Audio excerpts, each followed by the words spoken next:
Oromoo aareen ture amma gara miidiyaa kootti deebi'eera. Gara yaada kootti deebi'eera. Xiqqoo aareentiin cufee haala deemaa jiruutu har'a paarlaamaa keessaa oolaa deeman sanaatu xiqqoo haala deemaa jiru kana na aarsee maaliif isaanii kan achi keessatti akkas rarra'aa jiranii jaallatanii miti. Maaliif yoo jettanii isaan dinagdeedhaan sassaabamaniiti. Yoo kana irratti saksisii ta'anii miliyoona 25 akka kennamuu fi waadaa seeneeraa fi jechuudha. Miliyoona 25 sana mun argatu laata. Kana akkamitti ilaaltu? Mee waliin laalla. Yeroo ammaa kana keessatti hoggansi adda bilisummaa Oromoo osoo ugguraa jiran jara kanaati kan ugguree jechuudha. Hoggana adda bilisummaa Oromoo fi qabsoo adda bilisummaa Oromoon gaggeeffamu kan biyyee keessaaf kana ala ugguruudhaaf garuu hin danda'an. Riphee lolaa ugguruu hin danda'an. Mootummaadha kan ugguramu malee riphee lolaan hin ugguramu. Yoo tokko deeme 50 dhibba tokko 1000 qabna jechuudha. Dhageessaniitu garuu haala nama gaddisiisaa ta'e osoo adda bilisummaa Oromoo wayyaanee wajjin hojjechaa jira jedhamu, osoo adda bilisummaa Oromoo Misrii waliin hojjechaa jira soo jedhamu, osoo adda bilisummaa Oromoo shororkeessaadha Hacaaluu ajjeese jedhamu, osoo adda bilisummaa Oromoo yakka adda addaa raawwateera jedhanii hoggantoota isaa beektoota isaa hayyoota isaa akkasumatti immoo Jawaar faa dabalatee soo hidhamaa jirani isaan paarlaamaa keessa ta'anii waan Abiy wajjin haasa'anii sana baay'ee nama dhiiba. Namoonni dhaabonni siyaasaa akkasii ani duraanis namicha kana baay'ee hin beeku garuu haala deemaa jiruun kun haala fokkisaadha jechuudha. Isaanii fi seenaadhaaf barraa. Amma moo nagartu jara kana keessatti amma akkas godhanii miidiyaarraa baasanii adda isaanii tokko lamaan isaanii saksisiin ta'anii ni beekan. Yoo saksisii ta'anii miliyoona 25 argatu. Yookaan immoo isaan keessaa immoo nama lama rukutaniiti shaneetu rukutee jedhanii uummata walitti diruuf deemu jechuudha. Namicha amma agartan miidiyaarraa agartan kun yeroo gabaabaa keessatti ajjeesu. Eenyu ajjeesa? Abiyyuutu ajjeesaa jechuudha. Because saksisii ta'uu hin danda'an. Jalaa miliqaniiru. Hedduun isaanii jalaa miliqaniiru. Nuyi kaayyoodha malee kan hoggannu nama miti kan hogganaa jiru. Hogganni keenya kaayyoodha. Kaayyoo waan ta'eef kaayyoo sana keessatti immoo sirnaanii fi haaraan adeemuu kan dandeenyu nuyidha. Akka nummoo akka Oromootti qabsaa'aa kan jiru. Akka jaarmiyaa osoo hin ta'in yeroo ammaa kana keessatti adeemsa keenya akka qabsooti. Akka jaarmiyaa osoo hin ta'in akka Oromootti jechuudha. Hubattanii? Akka jaarmiyaati kan qabsoofnu. Akka jaarmiyaa osoo hin ta'in akka Oromootti. Namni akka Oromootti mana hidhaati seenaa jiru. Kanaafuu ijaarsa keenya biyya alaa fi biyya keessa jabeeffachuu qabna. Waraana keenya jabeeffachuu qabna. Caasaa keenya jabeeffachuu qabna. Wal baruu qabna. Wal beekuu qabna. Walirratti gantuun yeroo hundaa gantuudha. Gantuun yeroo hundaa gantuudha. Har'a miti kan gantu. Turteetti jarriin kun har'a ifa bahan malee turaniiru. Hoggantoonni adda bilisummaa Oromoo mana hidhaatti qondaalota warra garaa irra jiran hundumtu mana hidhaatti galchanii ajjeesaa hidhaa bassaa warra ture warra amma jiran kanatti warra amma Abiy wajjin hojjechaa jiranii akka Ibsaana Goofaa, Qajeelchaa Mardaasaa, eenyu Toleeraa Dabaa, eenyu Jabeessaa Gabbisaa, Raarsoo Biqilaa kan fakkaatan tikoonni OPDO fi warra kan ta'aniiti kan akkas godhanii Hacaalus kan ajjeesanii isaanuma jechuudha warra ammaa kana. Agartu jara kanammoo jara tokko jala malleen turan ammuma ajjeefamu. Warra eenyu ajjeesa isaantu ajjeesa. Sareen qalbiin qabne birraa gabbattii jette haadhi koo. Kanaafuu sareen qalbiin qabne birraa sila aareetiin baay'ee nan aaree beektaa baay'ee mooshiniin ta'e aaruus narran jiru namni dantaa isaatii kaayyoo kiyyaatu jira. Isaan amanee miti kan qabsoo seene garuu uummata keenya hoggantoota keenya hayyaduree keenya mana hidhaatti uggursiisanii isaan bahanii adda bilisummaa Oromoo nuudha jedhanii gaafa bahan sana xiqqoo isheetii qalbii kootii na cabee jechuudha. Qalbii kootii na cabee na aarse osoo ani as jiraadhee akkam ta'a dubbiin kun jechaa kan jiru sanatti ilaalaan jira jechuudha.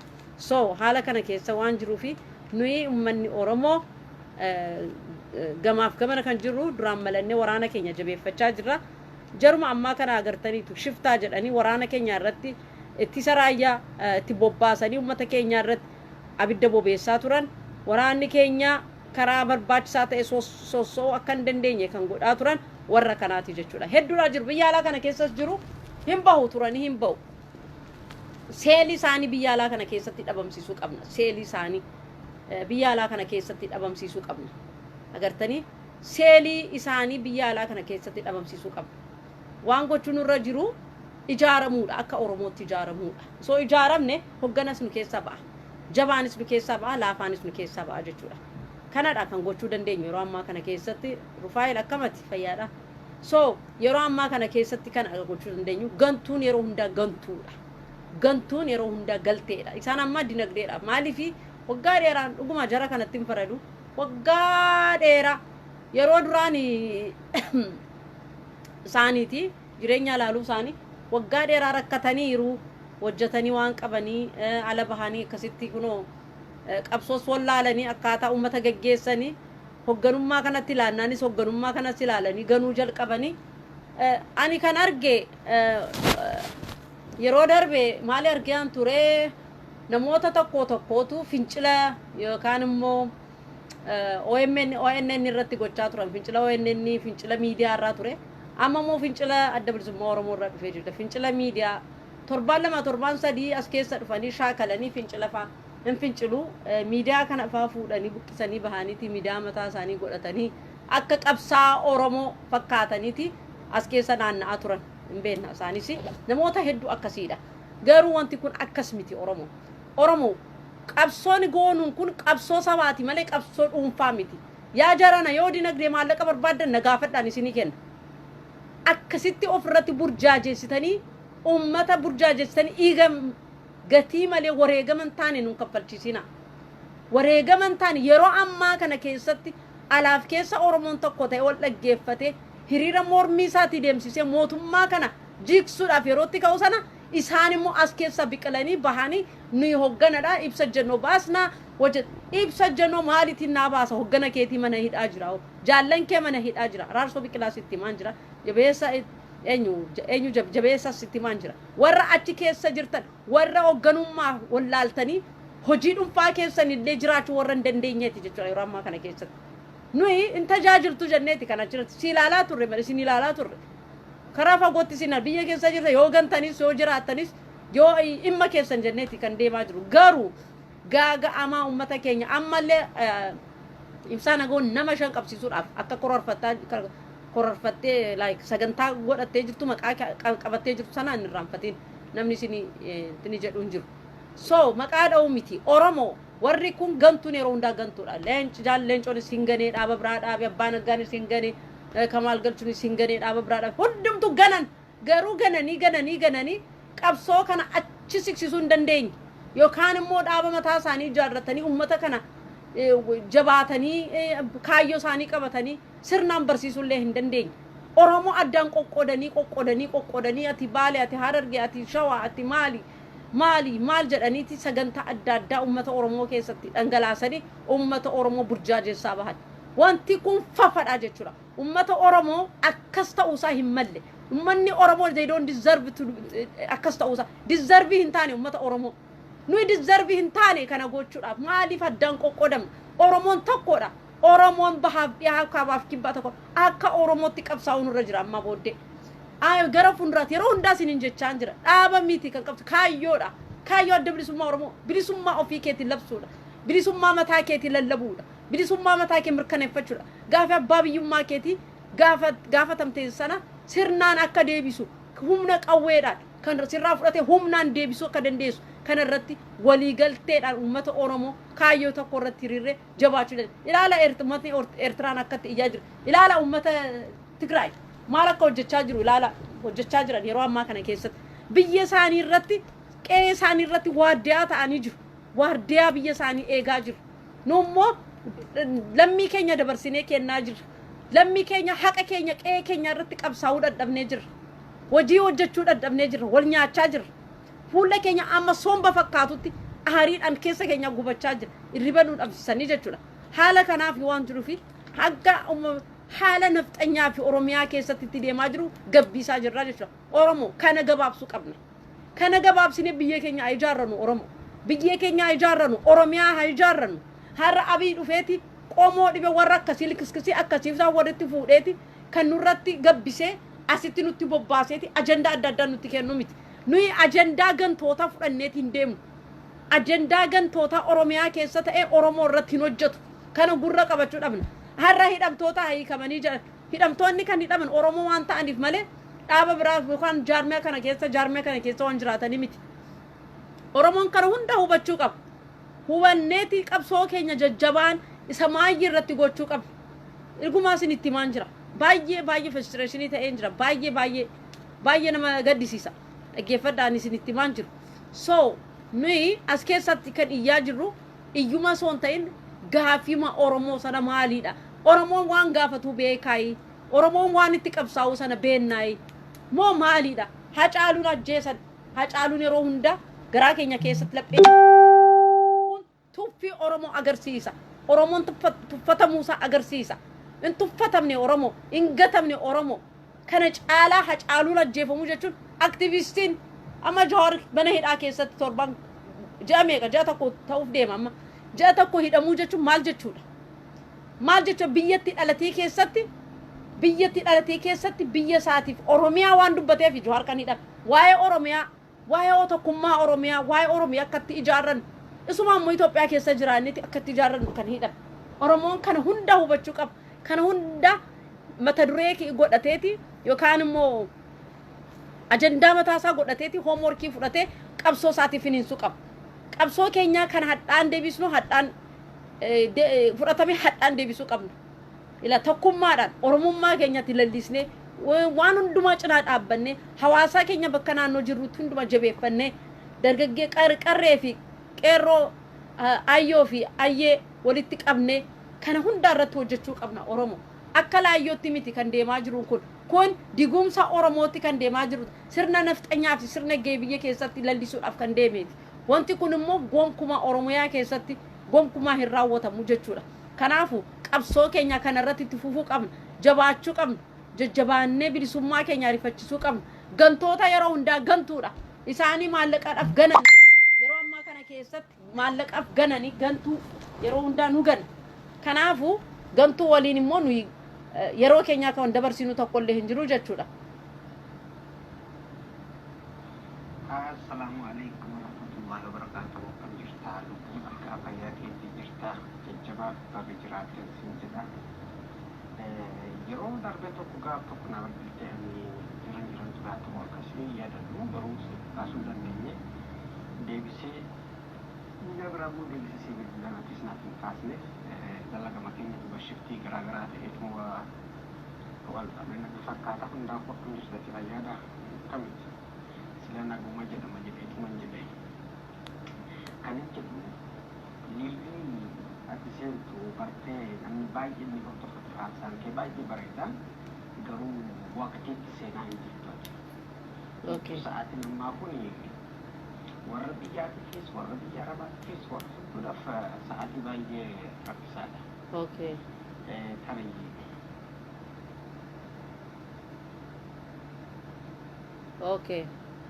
Bakka akka yaadatti kan inni siin jedhuu fedhe fakkeenya sa'aatii sadii akka lakkoofsa Washington DC'tti iddoo gooti fakkeenyaaf kan biyya arabaas guutuutti hordofuu danda'a. Kan Yurooppis guutumatti hordofuu danda'a. Kan biyya keessallee haadhatee hordofuu danda'a. Jedhee tajjaada. Malee liibiin kee nama dhibba shantu daawwataatu darbe tokko garuu amma ati yaa'u sababa hojii keetii ta'uu mala garuu sa'aatiin ati liibiitti seentu kun sa'aatii hedduu sagalee kee uummanni dhagahuudhaaf itti aanjawaan isin jechuu fedheeti. Galatoomi. Hundaafuu yeroo siif hojjetu naaf bilbilee.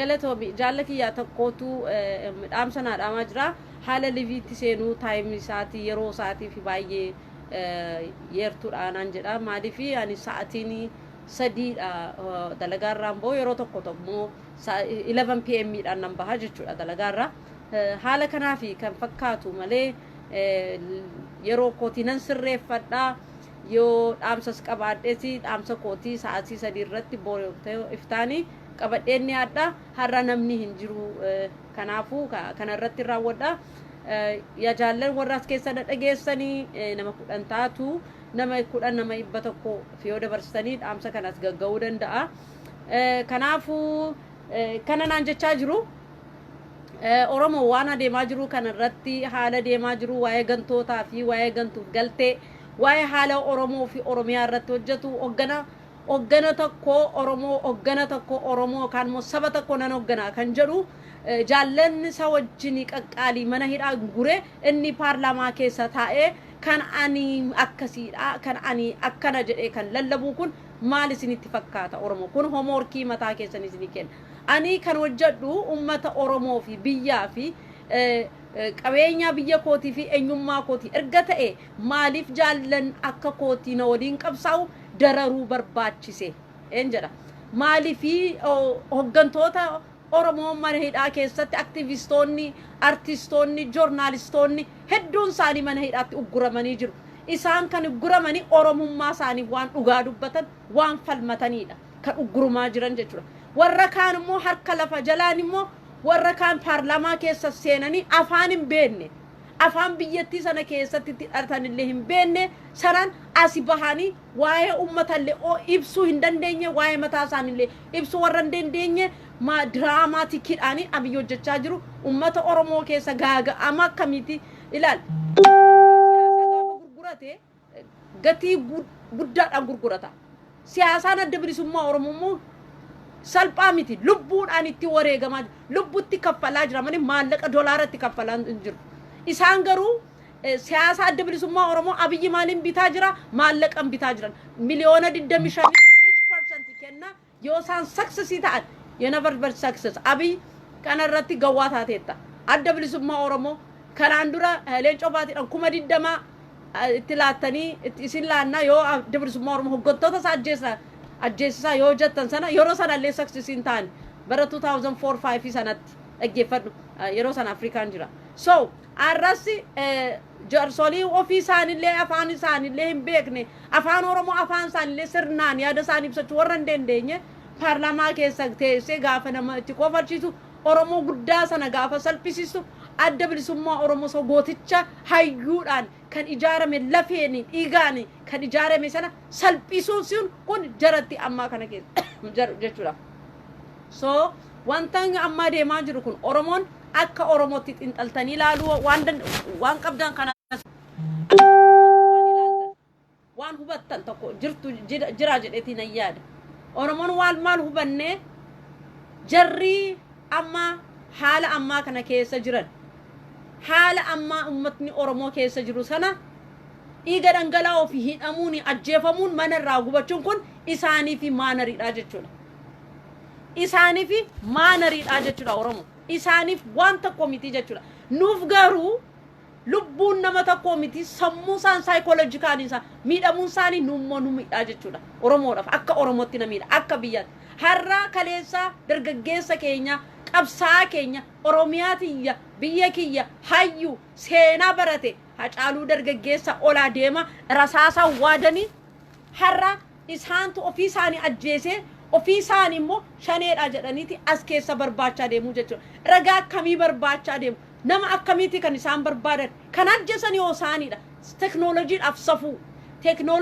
safuu kana keessa soo haala ammaa kana keessa soo jirru investigationii haala keessa isaan caala isoonni hacaaluun hin dura isaan labsa baasaniiru akkaataa maallaqa funaan fundraising labsa baasanii turan hacaaluun kan du'eetti kan isaan ajjeesanii gara dhumaatti isaan immoo gara funduraatti torbaan tokko dura fundraising dha hacaaluuf jedhanii baasan kun baasota adda addaa keessatti xalaa kana bittinneessanii hacaaluu erga ajjeesan booddee erga akkas ta'e wanti kun immoo kan isaan ajjeesan kaayyoo isaaniiti jaa'u kan moo ja'a saddeet dura maal jedhan paarlaamaa isaanii keessatti taa'anii maal gochuun nu jarjaa jedhan akkaataa dhaabonni siyaasaa yookaan immoo adda bilisummaa Oromoo balleessuu dandeenyu jedhaniiti ajandaa lafa kaa'anii turan dubbadheera yeroo sanas dubbadheera tokkoffaa namoota beektoota kan Oromoo jaallatu kan Oromoo funduratti fudhatamaa warra qaban warra jaallataman sana ajjeesuu lammaffaa hidhuu sadaffaa doorsisuu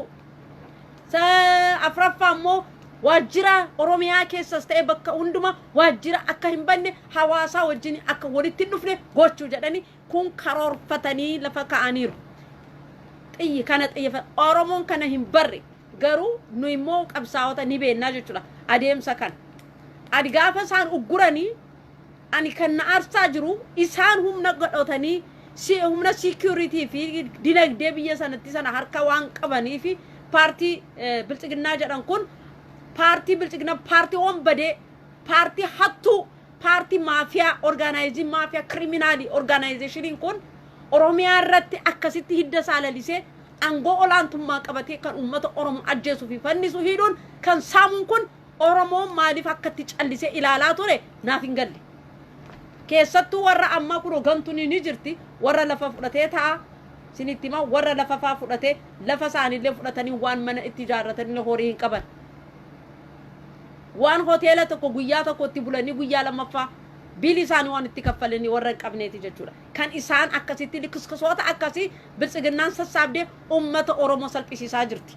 Nafxanyaadhaan nu tuffachiisaa jirti jechuudha. Oromoon kana amma jedhamtu Oromoon hayyuun Oromoon beekaan Oromoon gota isaan keessa hin mul'anneeti jechuudha. Garuu Oromoon gadaa fi sirnaa fi heera sodaateeti biyya sana keessatti of miidhee ajjeefamaa jira qeesaa irratti. Kana dhaabsisuu danda'u hayya duree keenyaallee nageenya isaatiif jenneeti waraana marsanii ta'ani nageenya isaati adda bilisummaa Oromoo hayya duree adda bilisummaa Oromoo diina hin qabu.